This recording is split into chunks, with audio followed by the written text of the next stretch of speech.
Hey folks, Dennis Hancock here. We've got a lot of folks calling in about a lot of issues with Barley yellow dwarf virus hitting our oats and having a lot of nutrient deficiency issues as well, and sometimes those can be confused with one another.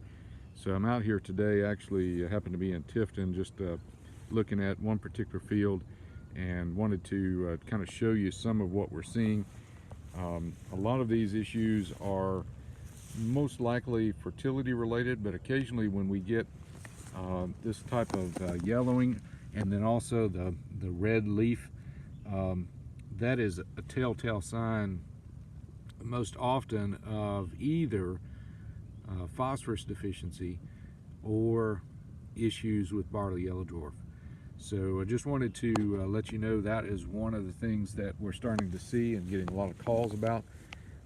One of the big issues with that, of course, is if it is barley yellow dwarf, there's not much that we could do to deal with that problem.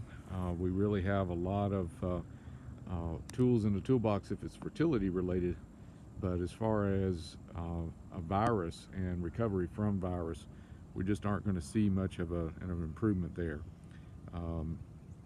At some point, you may be able to provide a little bit of nitrogen to get a little bit more growth out of it. Right now would be a good time, maybe 30 to 40 units, but to be honest with you, the yield potential is probably pretty limited on those that are really heavily affected.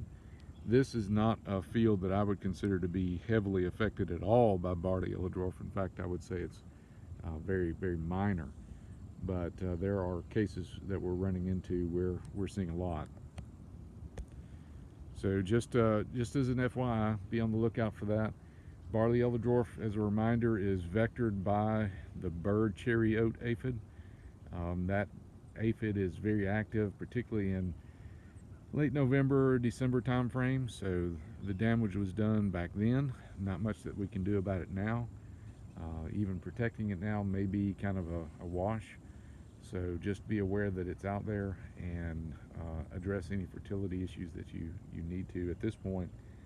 Another fertility issue that we're running into is a lot of potassium has leached through the soil profile because of all the rain that we've had.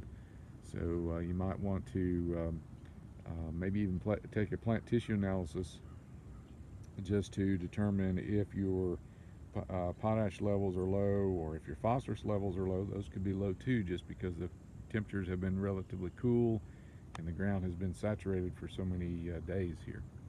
So just be thinking about all of those. Again, a plant tissue analysis could be helpful. Have your county agent out to take a look at it, take some samples. If you suspect barley yellow dwarf virus, we can confirm that with some tests as well. So hope that helps, and we'll see you down the road.